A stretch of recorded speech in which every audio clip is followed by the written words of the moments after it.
Honorable Président de l'Assemblée nationale, Honorable Président du Sénat, Monsieur le Premier ministre, chef du gouvernement, Mesdames et Messieurs les membres du gouvernement, Mesdames et Messieurs, distingués invités, comme vous le savez, la République démocratique du Congo est un pays à fort potentiel agricole, nonobstant les richesses dont regorge son sous-sol. En dépit de ces potentialités, le pays est confronté à une insécurité alimentaire persistante, que ce soit en milieu rural ou urbain. Les dernières données et rapports IPC classifient nos territoires à un niveau généralisé de crise alimentaire sévère et même de famine dans certains territoires.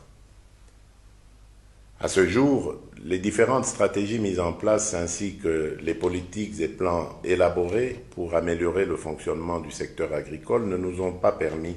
de résoudre nos difficultés.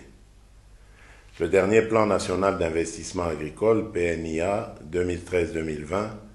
avait pour objectif de stimuler une croissance annuelle soutenue du secteur de plus de 6%, indispensable pour réduire la pauvreté, pour assurer la sécurité alimentaire et nutritionnelle des populations congolaises et pour générer durablement des emplois et des revenus. En cette année 2021 et au vu des résultats réalisés, rien ne nous permet malheureusement d'observer quelques évolutions positives.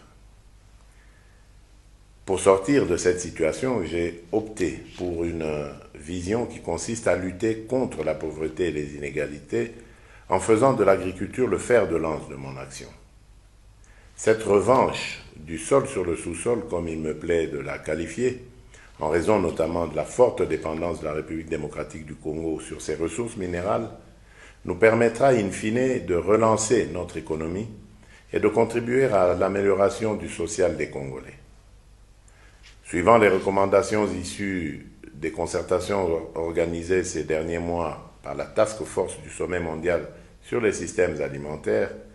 j'ai endossé la politique nationale de sécurité alimentaire et nutritionnelle qui dispose déjà d'un plan d'action opérationnel et je m'engage à renforcer la gouvernance du secteur agricole. Elle sera particulièrement axée sur l'encadrement de l'agriculture familiale et la promotion des chaînes de valeurs agricoles locales diversifiées en s'appuyant sur la recherche ainsi que les financements innovants, tels que d'ailleurs recommandés à Malabo dans le programme détaillé pour le développement de l'agriculture en Afrique,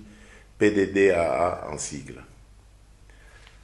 Fort de ce qui précède et dans le but de mettre en place des stratégies conduisant à la levée des contraintes ainsi que d'asseoir l'agriculture comme la clé de la croissance économique durable et de la réduction de la pauvreté en République démocratique du Congo, j'ai instruit le ministre de l'Agriculture d'organiser les États généraux de l'agriculture en République démocratique du Congo dans l'espoir de pouvoir apporter des solutions concrètes pour doter le pays d'un véritable programme agricole pour éradiquer la faim.